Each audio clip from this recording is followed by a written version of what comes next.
Hi everyone, thanks for joining. We're gonna give it just another minute to allow some more participants to come in, and then we'll go ahead and get started. So just 1 minute.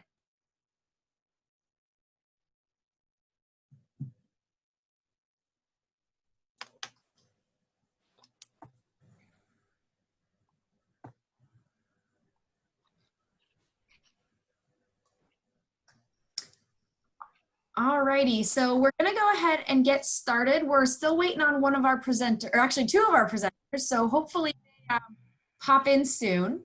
So I think Kelley's actually on as an attendee. I see her on the attendee list. Oh, let me see if I can. I just promoted her to panelist. I'm hoping Oh, she. yeah. Perfect. Thanks, Mary. Yeah. So welcome everyone for our third and final webinar in this series. Today we're going to focus on safe sleep and cultural diversity, helpful messaging and tips. And we have 4 different presenters today.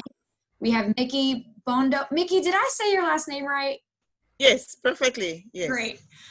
We have Elizabeth Neptune, who we're still waiting to join us, and Kelley Bowden, who will be actually is here. We're trying to get her into the panelists.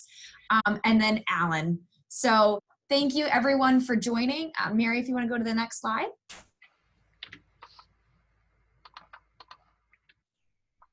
Perfect. So just a few webinar notes. All participants are in listen only mode. And we ask that you use the Q&A function to ask questions or make comments throughout the presentation. And we'll kind of review those questions towards the end with all of our presenters. The video screen size is adjustable, so you can use the arrows in the upper right-hand corner to change the size of the screen if you need. And then if you're joining by phone or sharing a computer with someone, which actually isn't really happening as much in this day and age, but please make sure to send us an email to mmilam@qualidime.org so that we can just include your participation today and make sure that you get all of the CME information if you are looking for that. So next slide. We just wanted to take a minute to thank our funding partners. This webinar is provided by Hannaford and the state of Maine. Next. And then for CME information, as far as disclosures, today's speakers do not have any relevant financial relationships with the manufacturers of any commercial products and or provider of commercial services discussed in this CME activity. CMEs will be available for participants who have signed into the live webinar. So if you're here, yay, that's you. Again, if there are multiple people at one computer or you're joining by phone, please try and add the information into the chat box or email Mary again. We do not have separate nursing CEUs for this session, but you still can get a CME certificate if you like. Towards the end of the webinar, I'll put the link to the evaluation in chat, or you can wait till I close it and it will pop up on your screen. Please make sure to complete this evaluation. You've got 2 weeks to do it within SurveyMonkey so that you can get that CME. The document is available for download at the completion of your SurveyMonkey. Yes. And then again, if you have any issues with downloading the CME or issues with the survey, you can contact Mary. Again, her email address is on the screen. Next. Oh, hi, Mary. You're here now. We can see you. Next slide.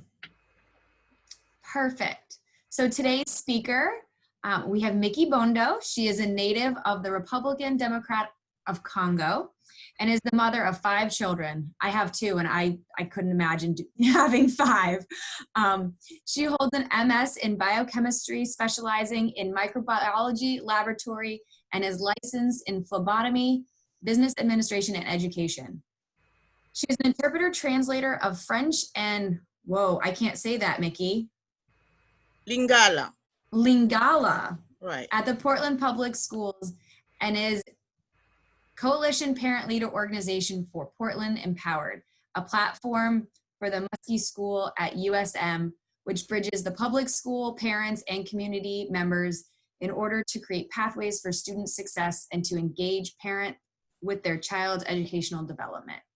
She's co-founder of In Her Presence, an organization led by immigrant women to navigate the integration and social justice process. So with that, we'll go to our next speaker, if you're okay with that, Micky. Yes, I'm fine. Thank you.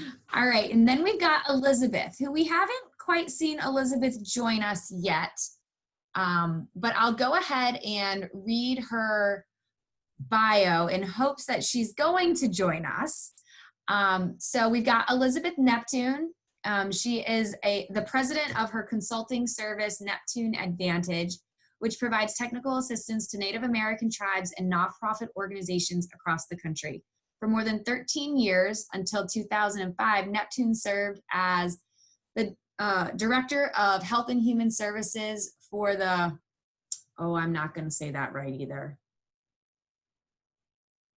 I wish she was here to correct me, but It's Indian. Passamaquoddy. Thank you, Mary. You're welcome. In Indian Township. In that role, she managed the development of health systems and the delivery of healthcare for the Indian Township community. As a consultant, she helps with the program development, grant writing, facilitation, and more, primarily for projects related to health services. She also assists with social welfare projects in Washington County. So with that, we'll go to our next speaker. Micky, I don't know if you have another way of reaching out to Liz that you might want to try. And then we've got Kelley, who's been joining us for the past 2 sessions. Kelley is the Perineal Outreach Nurse Coordinator for the state of Maine.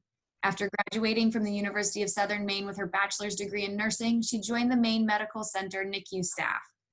Kelley went on to earn a certificate from Georgetown University as a neonatal nurse practitioner. After working in the NICU for 18 years, she left to become a chart abstractor for the Maine Birth Defects Program and assumed the outreach position in 2004. And with that, we will go to Alan Picarillo. Right, Alan? Did I get that right? Perfect. Good. Okay. So Dr. Picarillo is a neonatologist at the Barbara Bush Children's Hospital Level 4 NICU and is involved in the creation, implementation, and data analysis of quality improvement efforts in newborn medicine. He is a member of the neonatal leadership structure for the Northern New England Perinatal Quality Improvement Network and Maine Perinatal Collaborative.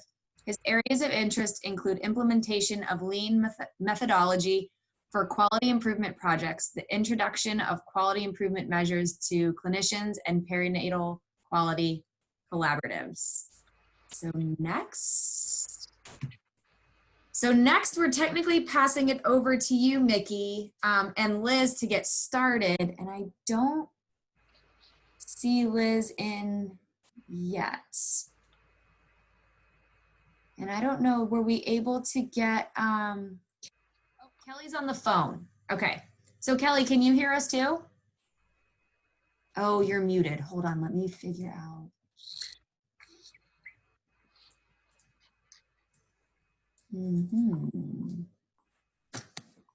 Micky, I'll go ahead and let you get started while I try and figure out how to unmute Kelley.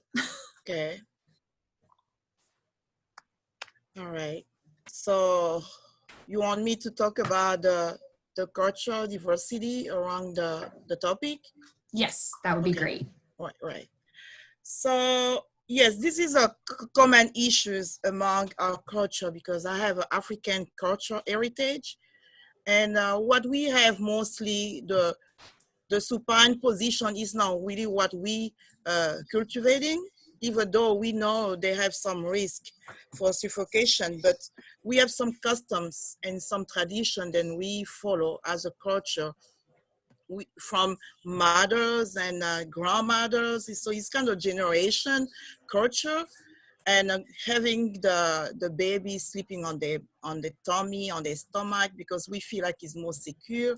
We feel sometimes, you know, while we're sharing bed with infant, it's mostly a spiritual protection. And sometimes it's about, you know, the financial hardship, the social economic issues. Then some other family, they cannot access any crib or bassinet to have those baby into it.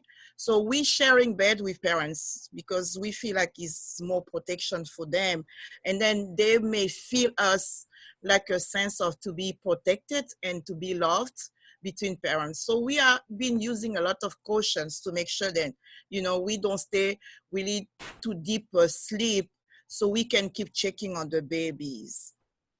And also, what we have seen is about influence. I mean, even though we came to the United States more culture differences than we have, but most of us educated, but we have kept those culture. Make sure that after coming out of the hospital, even though the doctor and the nurses are, advising them the best approach is to lay the baby on the supine position. But when we are home, we feel like when we have more control, we making our own judgment.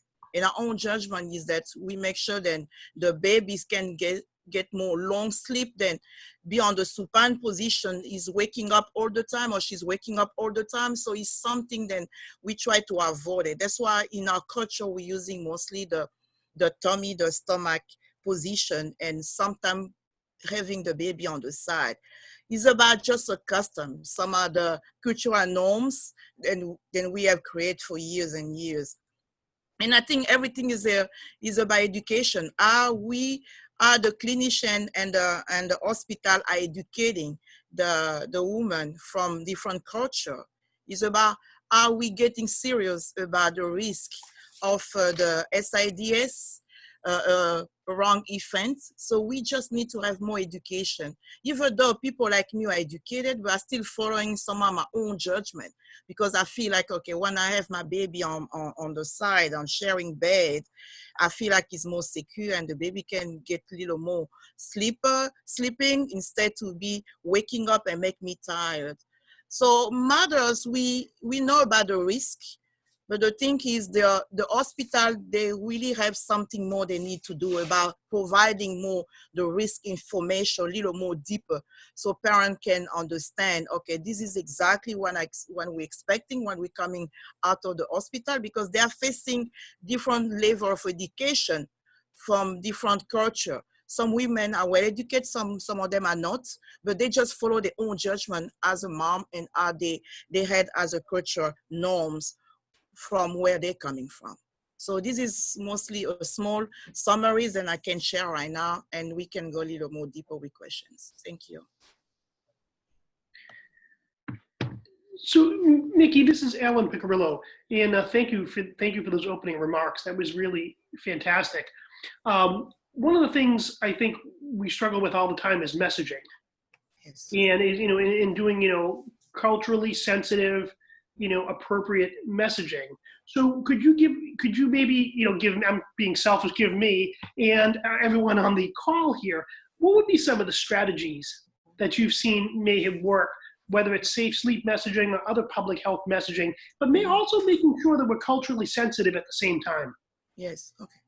Yeah, thank you so much, Alan. The thing is the clinic are using more standard accommodation information for everybody else. Mm-hmm. So that means they just don't go beyond the culture sensitivity. It's just the way, and sometimes it's just a quick messages because they don't have a specific time when they can stay and getting some classes where the cultural sensitivity can be happening around the conversation. Like I have in my organization, we have a lot of parents. We have a lot of new moms, and we have some of them have been mom for 3 or 5 children. We have a program that we're calling Heal Your Body. And Heal Your Body, we giving women education to the different aspects of the U.S. healthcare system. And also what we have created for the mom, a doula program with more culture sensitive areas, especially for the mom to be or mom who just get infant. So we break down the different languages because sometimes when the clinic are giving is so complex language, then people are not well educated. They have a difficult to navigate, especially because of the language barriers. So that means the language can be so simple, and also some demonstration can be the most accurate places when I think clinicians and nurses need to come from there. Coming from a Sicilian household, the grandmother held all the power in the household. Could you give us a little insight into DRC or in Central Africa? Who is the leader, matriarch, or patriarch of the family, and is very helpful in reaching out to for moving public health forward? Okay, so I think long time ago, the grandmom is just like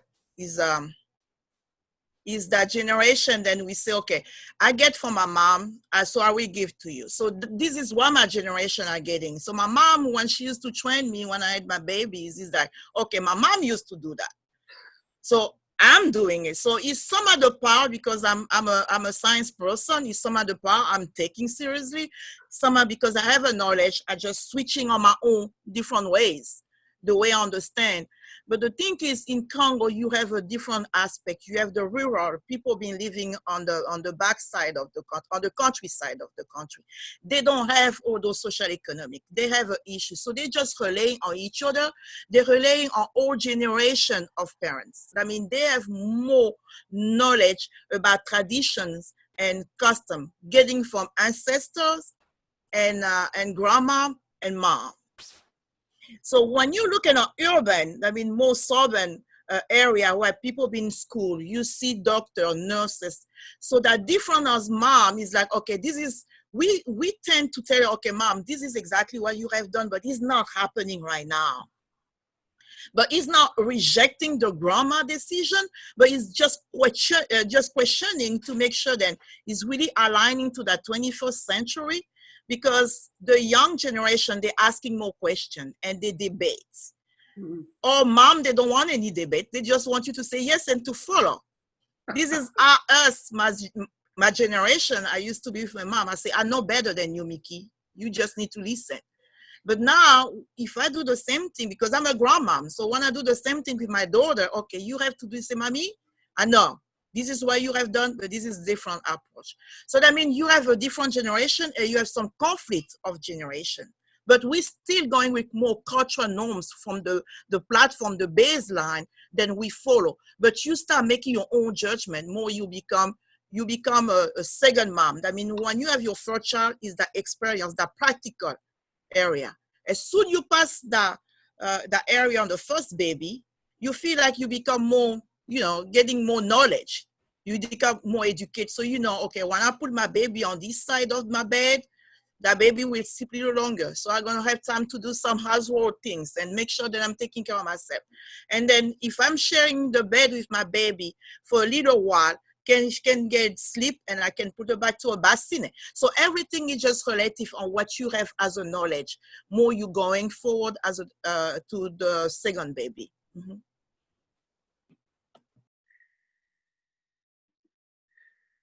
The chat box is open if anyone, I think it's hard to interact via voice, but the chat box is open for questions for Micky or even comments. How do people address safe sleep in the context of different cultural norms in their hospitals? Back home, like I have 3 of my trainers, and back home, we even didn't have anything to share about. So that means those years back is that, okay, the doctor just give us the only options. They can tell you, okay, that's what the studies said. Those are the research again. But they just don't tell you, okay, if you just let the baby sleeping on the belly, on the tummy or stomach, this is gonna happen. So that the SIDS risk is not really something, is more deeper informed where I'm coming from, because they go with mostly their own judgment. They encourage families to have their baby on the supine position, but the thing is, we know they don't stay long. They don't stay awake. They stay longer awake. They don't sleep too quickly, and then after 5 minutes, they just wake up and eat. So the conversation was not there in most hospitals. They really don't bring in the way the United States and more modern countries are going more deeper for research. It's not that. It's just informative. Okay. Micky, I have a question, chatty question in from Jillian Roy. And Jillian had said, you mentioned something about co-sleeping, having a spiritual element. And can you expand a little bit on that? Yes, because in Congo, we are Christian. Most of us is like 85% Christian. So we have a strong faith. And when you see then your newborn, you blessing your newborn, you pray on your newborn. So everything then you feel like, okay, you just need the God protection.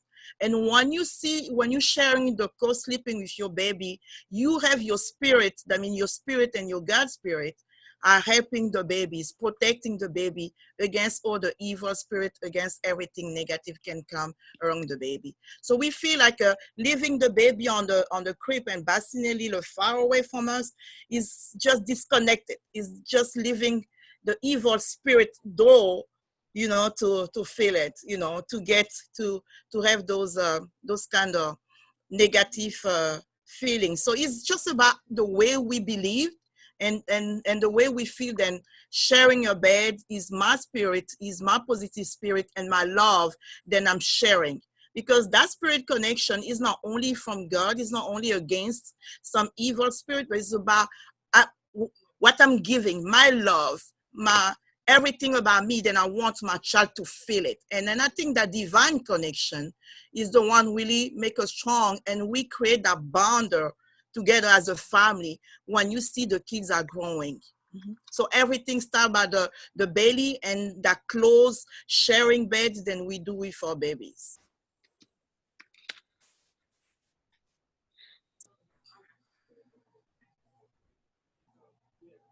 All right, Micky, I have another question for you from Sam Piro.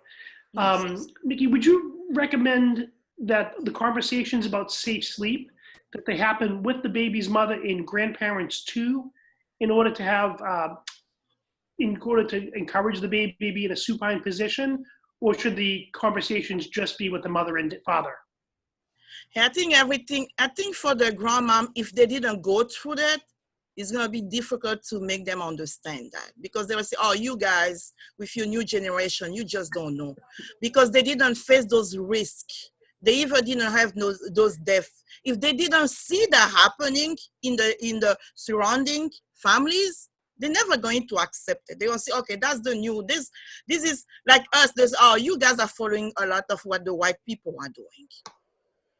You know, this is not what we believe. This is not what we see. We don't see a lot of death. We don't see a lot of SIDS in our communities, because we getting there, we close and we make sure then. And then one thing my grandma used to say, a mom never fell asleep all night when you have a baby close to you. So your eyes, you sleep half eyes open, make sure then you're checking your baby all the time. So I think everything is about conversation through generation. And I think if the parents understand better, they can have now family conversation and make those things change. And I think because too is going to be a conflict of generation. Because I see that with my own children, we have that conflict on generation, even though we are all educated. But the thing is, if I need to come to the world to understand what's the meaning. If it's not impacting what I have already lived and I have already see happening, it's gonna be all the time a conflict. So I think the most conversation should happening to parents and mom and dad first, and they can bring that one to the grandparents and convince them. Great, Micky. Thank you for that answer. Micky, are you okay to stay on with us a little bit longer? Because I think our second speaker, unfortunately, was not able to log in. Is that timing work out okay for you for a few more questions, if you don't mind, to be our content expert? Yes. I'm good. Great. And I have a chat in here from Marie France, who says another habit back home in the DRC is the baby can be in the crib when they are napping, but during the night, they tend to be in the mother's bed. Yes, we do that all the time. We do that all the time because we have the people who has a crib and bassinet. They have that one on the daytime, and evening we try to put them and sharing bed with them because we don't feel like we have to leave them separately or live on the side to sleep overnight, through all the nights by themselves. So the day, because we are busy and we have a family members, we are all the time surrounding with families. So the baby can sleep during the day in the crib or in the bassinet. But nighttime, definitely yes, we're sharing the bed with our baby most of the time. All right. Anyone else have other questions? Yeah, unfortunately, we're having difficulty unmuting the attendees, so you'd have to chat them in. Hey, Dr. Picarillo, I just finally got in touch with Kelley, and she is going into a coworker's office All who right, Sam. can unmute. So hopefully we'll hear Kelley in a few minutes. All So, right. is this working now? Yes. Hooray! Hooray. And I'd also like to say too that there's in the Q&A, there are a couple of questions as well. Oh, great. Do you have access to that, Alan? I or- do. Yeah. So Mickey, a couple questions. So I'm going to start with I'm going to put my glasses on to see these. All right. Can you talk a little bit, Mickey, about the typical infant feeding practices, about whether it's breastfeeding, bottle feeding, or both, and then what makes breastfeeding easier or harder for families? When I compare for both, I mean, where we're coming from is the breastfeeding.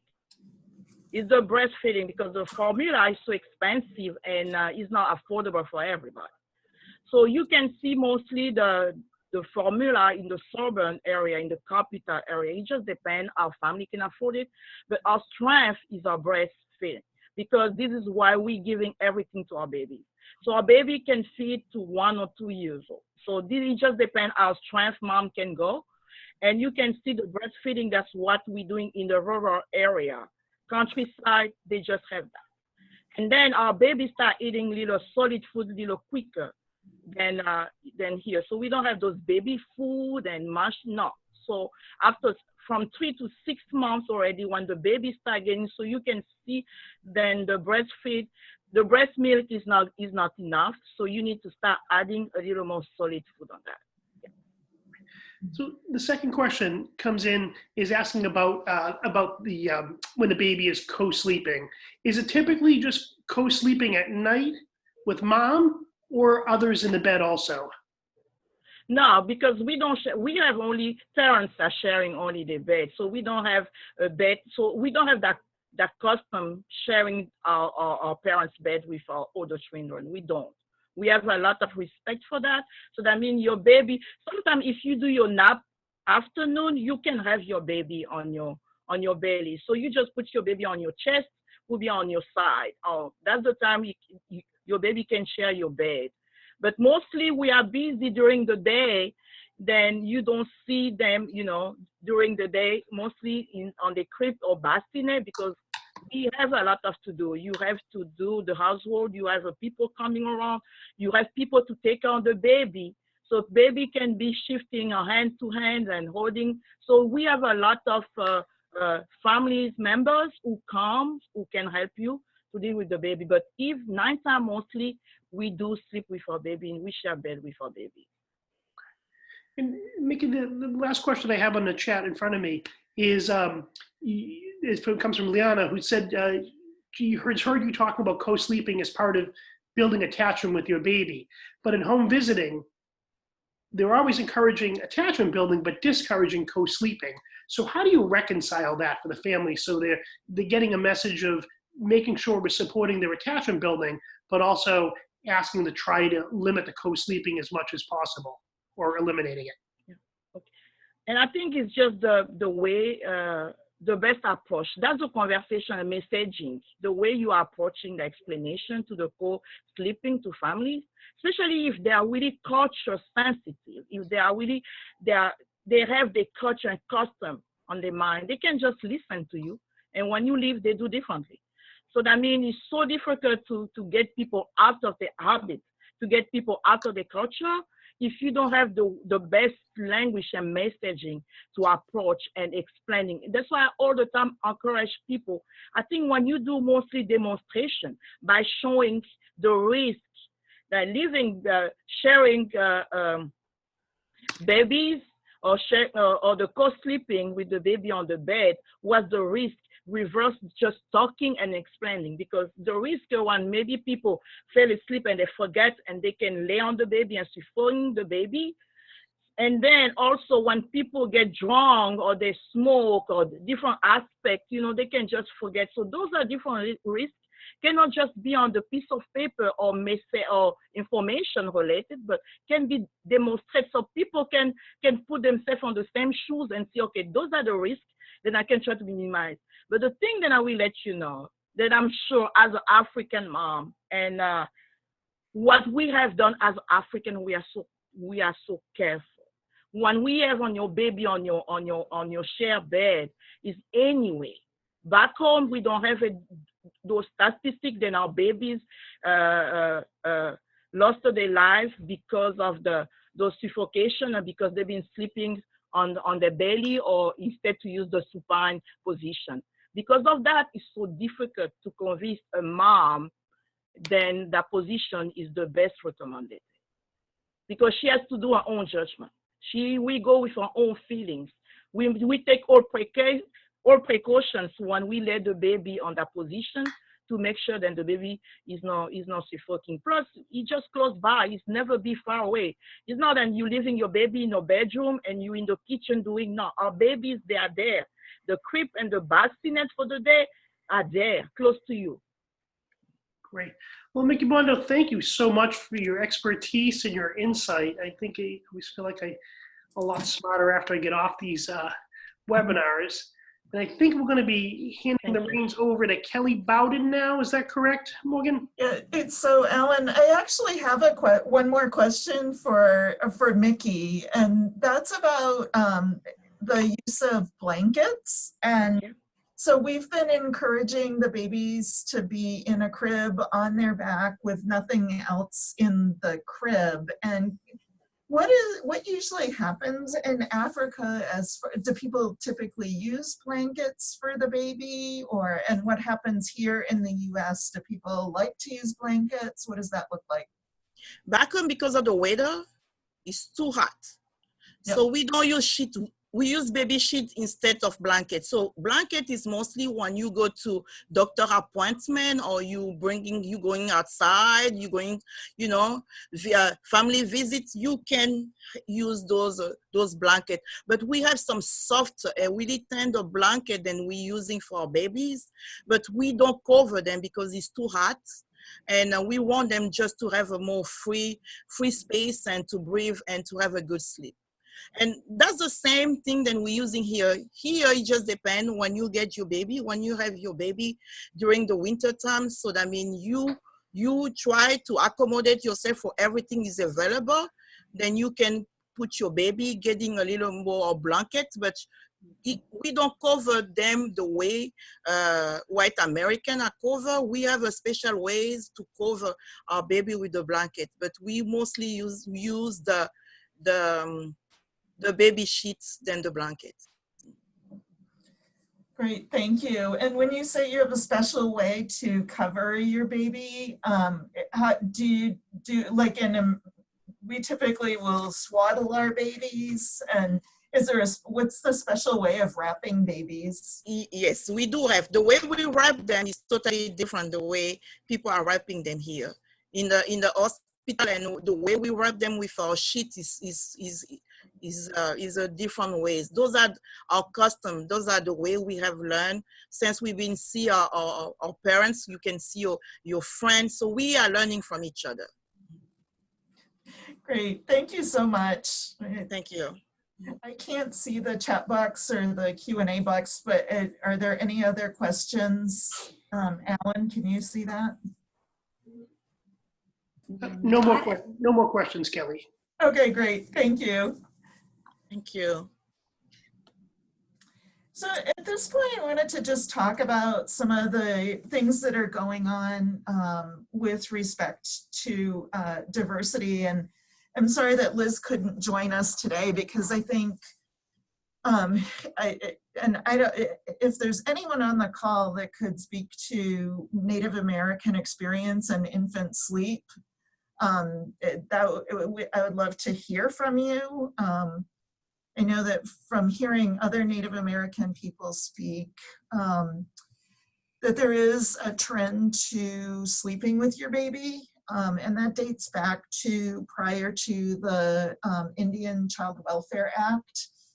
And it was before most of our times when Indian children were removed from their families and placed in government housing. And so one way to keep that from happening was for families to sleep with their children. And so I was hoping you could hear that from Liz herself, or again, if there's somebody else on this call who could speak to that, you could just pop a message in the box and we could have Mary or Morgan unmute you. In the interim, I think you can go to the next slide and I'll talk about what's First Candle. So First Candle is an organization dedicated to the prevention of stillbirth and infant sleep-related deaths. They have a terrific website with a lot of information on it, and they link very closely to the National Institute for Child Health and Human Development. And they have just received a grant from the Kellogg Foundation, and there are going to be 3 states. They're going to be working on safe sleep messaging with respect to communities of color. And because Kellogg is in Michigan, Michigan is one of the 3 states, and I didn't see where the other 2 states are. And so the good thing is they're also going to be working on the American Academy of Pediatrics. They'll be updating their safe sleep guideline, and we should see that next year.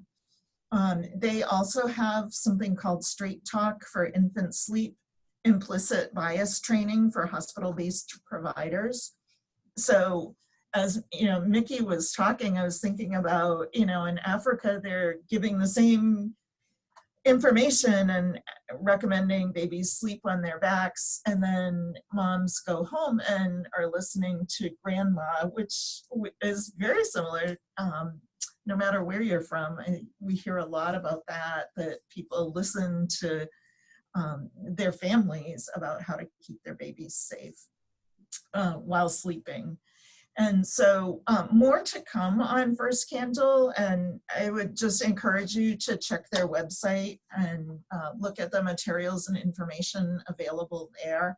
It's a family-friendly website as well. There's a section for families as well as for healthcare providers, so useful for a wide audience. You can go to the next slide. And then the March of Dimes has a stigma reduction toolkit that they released last year. It's called Beyond Labels, and you can go on the website and look at that. And thinking about, the stigma being the fact that we give somebody an undesirable label based on a social perception, a negative social perception. And so this is designed for people who work in health-related fields. It's interactive. I think if you go to the next slide, is there a little bit more about it? So I would encourage you to look at the toolkit. It is quite extensive. It might be something that you would want to do over a period of time. It's not, I don't think it's something that you would sit down and do all at once in order to get the most out of it. So take a look at that. And then I think if you go to the next slide, they also have something on implicit bias training and specific to bias in maternity care. And I think it's been really interesting as the state has become more racial and ethnically diverse. We think about that and people of color, but I also like to keep in mind socioeconomic diversity and our biases about that as well. And so this is not a free toolkit. There is a fee associated with this, and But there are training opportunities. There's in-person training that could come to your place of work. And then there is a eLearn that's an interactive training. I think you can go to the next slide. So really excited to share that we have 20 hospitals who have become certified as safe sleep hospitals in Maine. We have one who has submitted an application, and there's just a few things that need to be tweaked on that, but that other hospital is close to being certified as well. We have one hospital with unknown status, and we have 4 hospitals that are working on updating their hospital policy. And so with those 5, that brings us to our goal of 26 hospitals achieving safe sleep certification. So we are really close. I want to thank everybody who has worked on this.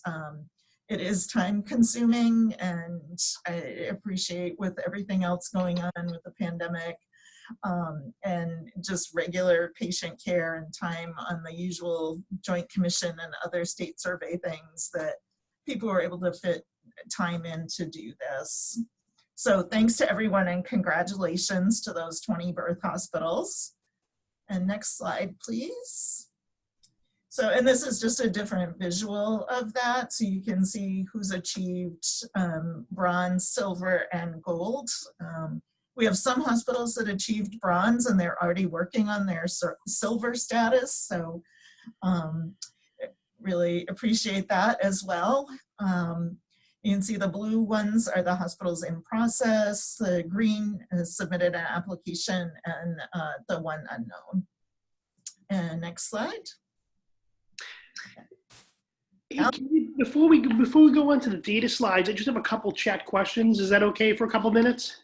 Yeah. So one of the questions comes from Erin Whittam. Kelley, do you have a sense of what some of the updates to the AAP guidelines, what some of those updates may be? I do not know. I haven't heard anything. That was the first that I'd seen that they're updating it. So I will certainly share anything that comes out, but right now, that's all I know. And the other chat comment came in, a question from Danny LaLiberty, and really talking about mattresses for the babies. And that she said, I'm going to quote her, she's experienced many situations when she gives a crib to families, and then when I come back to see the families, they have many layers of blankets under the baby because they think the pack and play mattress is not thick enough. So what do you do for that conversation, and some thoughts around the thickness of the mattress, and what should we be giving for guidance for mattresses, firmness, thickness, etc.? Yeah, that's a tough one, and I appreciate that. I remember having those same thoughts 25 years ago when I put my daughter to sleep in a pack and play for her naps. And I mean, I think overall, babies are so adaptable that they will get used to pretty much sleeping anywhere. I mean, you think they sleep in a car seat and how uncomfortable that looks. And we don't want them to sleep in a car seat unless they're traveling. So I think that's a piece of it that you could say, is that, you know, the baby will get used to it. I know it looks too firm or too hard, but all of those different blankets really put the baby at a suffocation risk, especially as the baby gets a little bit older and can start rolling over onto their stomach. And I really worry, you know, about that. And so Danny is asking, Micky, is Micky still on the call? Yes. Talk about the puffy blankets. Yes, I was laughing. I was smiling actually when I read that. This is common. Yes, because like we mentioned about the use of the blanket often. So what we using most our blanket on baby just to lift the mattress. and then, or maybe to protect them on the side so they can roll or maybe fall on the parts. So that means is the way we're using the mostly our blankets, because we feel like, okay, when we have them, we just leave them, give them a little more support, they can be more comfortable. So we're using on the mattress to give a little more, for the mattress to be a little more heavy so the baby can really be comfortable, or we're using those blankets just as a safety barriers around the baby. So the baby, when he's rolling or maybe is not falling on the side of the bed. So those are the most appropriate. And some, when you just mentioned about car seat, I see we have also blanket behind the baby on the car seat, because when you see the car seat as really deeper, so to get the baby little space, little up, so we can use those blankets also on those area of a car seat. So everything as a mom judgment and culturally appropriate we're using to make sure that our baby are comfortable. Because we know then, because of the weather, especially back home, we don't use a lot of blanket on babies, so we use those blankets just to make sure they can be under the mattress, under the crib or bassinet, just to leave the baby, or maybe just to have some safety precautions around the bed. Yeah, so I think, Micky, that's a great, it's good to know those practices. And I think it is so tempting to put the rolls of blankets around the baby, but that does present a suffocation risk. You know, the baby's nose can get wedged in around those rolls of blankets. And so what would be a good way to talk to moms about not using those rolls that is really, it's like mother's intuition to use them, but at the same time, that can be dangerous to use. And I think I go back to the demonstration. I think when we have a demonstration as the way the blanket, because as a mom, when we put a blanket, we don't put a blanket close to our babies. We put them far away. So I mean, when you see the distance between the baby and the blanket, you can see it really is nothing than a baby can have any suffocations around the area. So that means that demonstration here, mostly on the crib and the bassinet, can be more helpful to parents to understand how close the blanket is around the baby and can cause some, can be a risk effect on any suffocations area. So I think when we educate the parents, especially most of the parents, and you have a diversity of culture education, you need to be more gestured. I mean, you need to demonstrate more than talking. So that message should be with your hands, practicing, and make sure they understand on the same time that the messaging is going smoothly. So I think we have to demonstrate mostly what the blanket around the bassinet or the crib is more dangerous than, you know, just leaving the information for them to figure out. Otherwise, we're using our own judgment. Great, thank you so much. That's extremely helpful. And then Danny commented that she's suggests using the zip-in blankets, and that she does demonstrate the use of those. So I think that's a great tip, is about the you know, the hands-on demonstration piece over the just talking about it or giving somebody you know, a piece of paper and saying do it like this. So thank you so much. You're welcome. Thank you. All right, I think it's data time. All right, so again, I want to thank everyone for submitting data. And just a quick, I know Kelley had sent a quick email out. If you haven't had a chance to yet do the August data, there's still open time. I would like to try to close out the August data in the next week or so, because we're going to be having an upcoming meeting and I'd like to present this to the state. So have as much data through August as possible. So again, if you've already done your August data, thank you so much for submitting it. If you were on vacation and just didn't get around to it, it's totally understandable. But if you don't mind doing it in the next week or so, that would be appreciated. All right, Mary, next slide. So again, as Michael Scott would say, thank you all. I think The Office has been playing on a constant loop in my house for the past 5 months, so I think I'm on the third time seeing all the episodes, but thank you all for really doing hopefully some non-COVID distraction on safe sleep audits within your nurseries. Next slide. So number of audits to date. So here we are. And so now, as you can see, we actually crossed over 500 audits to date. A few less hospitals than normal had submitted data again in August, probably accounting for vacations. But again, I really appreciate all the work everyone's been doing over the past 7 months. Next slide. So this is the busy slide. So again, just if most of you have seen this, each is an item from the Cribs for Kids audit. And within each item, there are 7 months of data going from that nice blue color, which represents February, light, medium blue, I would say, to the dark blue color all the way to the right, which represents August of 2020. As you sit back and look, again, for the most part, you see the data either staying the same at a very high level or creeping up over time. Next slide. But I do want to point out these two data pieces right here that we've really seen the big improvement. One is on the multiple blankets and crib. Went from about a 70% compliance rate on the initial audit to 90% on the last 2 audits. So really congratulations to all of you, again, continuing to do great work in all of your hospitals. And if you look to the right, that's the overall compliance. So that is what percentage of infants on the days of the audits passed every single measure that you see on the Cribs for Kids audit here. And again, our baseline was in the mid 50%, and now for the last 2 months, it's up and over 80%. Now, looking at some of the data that's been continuing to trickle in for August, it's actually going to be even higher than it is now. So next slide, we take a little bit closer look. Again, one more, you can advance one more slide, Mary.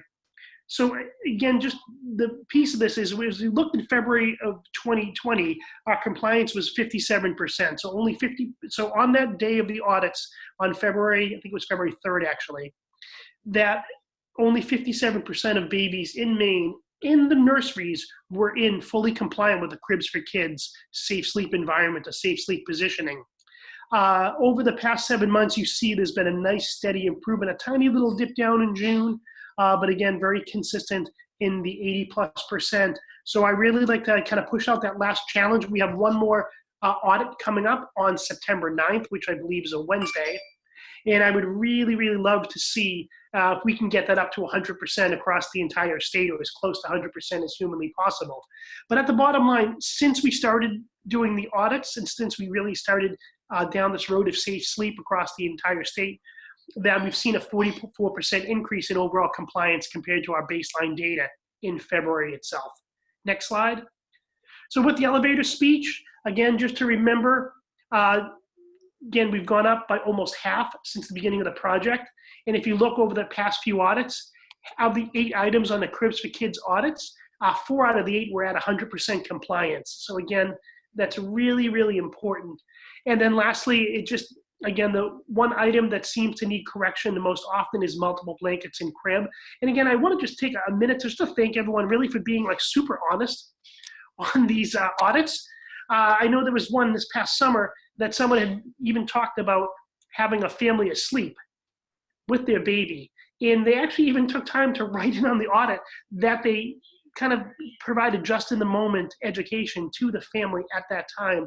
And I've seen that more and more over the past few months, that people are handwriting in that they took that moment during the audit to provide, again, just-in-time education. So I think that's really wonderful. And again, a really huge thanks to all of you and all of the partners in the hospitals and in the communities that have done just really great work with not just teaching safe sleep, but I'm feeling like we're starting to really demonstrate safe sleep in the nurseries themselves. And I think that's it from my part. Mary, you can advance the slide.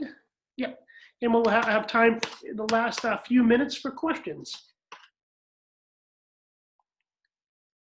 All right. We have one more in the Q&A area. All right. So here, let me open it up. All right. So Liana said, so Liana's sending out a question. This is for everyone.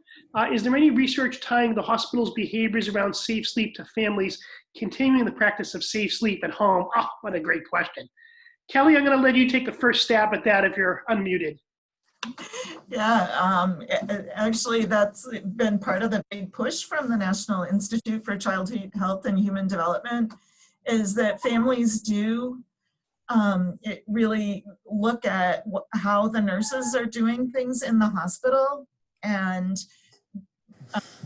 our nursing continuing education program is called Modeling, and Modeling Safe Sleep in the Hospital. And so that is demonstrated to be effective, and that parents will do in the home what they see done in the hospital. I would have to look up any specific research to that, but if you look at NICHD and the Nursing Continuing Education Program, you would find references there. Yeah. In that. Great question. Yeah, and I think one of the, the million-dollar question for us is what happens at home. And there's actually very little data on, what we know is we rely on PRAMS data or survey data or families. So we rely on the families to tell us, are they positioning the babies in safe sleep or not? We had this really brilliant idea at the beginning of having public health nursing do the chart audits, and we got a huge slew of data from them, unfortunately pre-COVID. So again, I'm hoping that if this project does continue, we can hopefully get some more data. But I will tell you, of the data that was submitted, and I think it was very beginning of March, I think there was like 22 or 24 instances of evaluation of safe sleep environment. Every single baby seen in the homes were in safe sleep and had a safe sleep environment. So the home was actually even superior to what we were doing in the hospital. That's impressive. And I think, Mary, is there one more slide? Great. So I just wanted to make sure that everybody knew that on September 11th at noon, Commissioner Lambrou is going to be kicking off a celebration on and recognizing the hospitals and the work that has been done to date on safe sleep and the certification project. It is another Zoom meeting, of course, and the meeting ID and password is there. And we can get that information out to you as well. You see that Morgan has typed into the chat the SurveyMonkey link. If you would complete the SurveyMonkey, then you will be able to get your CME certificates. Thanks for sharing that part, Kelley. Yeah. Just to let everyone know, I will take the information that's on the screen right now and I'll include it in the post-webinar email that I'm going to send out to everybody. That email will include this information, the link to the evaluation, and then a link to the video recording if you wanted to watch it again or share it with any of your other colleagues. I don't think there are any more slides, Mary, are there? Just the contact information, which. Yep, that's our contact information. Again, if you have any questions, you can contact Mary about CME stuff. And again, that email will go out tomorrow morning to everyone as a follow-up for today. So I wanted to thank everyone for joining. Thank you, Micky and Dr. Picarillo and Kelley for joining and kind of going on the fly a little bit with this webinar, but I think it was super successful. Actually one more question just came in. Is any of this data, Alan, can you take that one? Sure, let me pull up. All right. Is it in the chat? Disaggregated by race. Yeah, so Liana is asking, is our data that we shared from the hospitals, is that segregated by race? That is not. This was really going to be a high-level audit, and I think we did not include race for a few different reasons. But we know from PRAMS data in the state, there is higher incidence of babies not in safe sleep in non-white Hispanic populations and in Black populations, not just in Maine, but in other states. You do see that. So, but again, our data that we shared was not identified by race or ethnicity.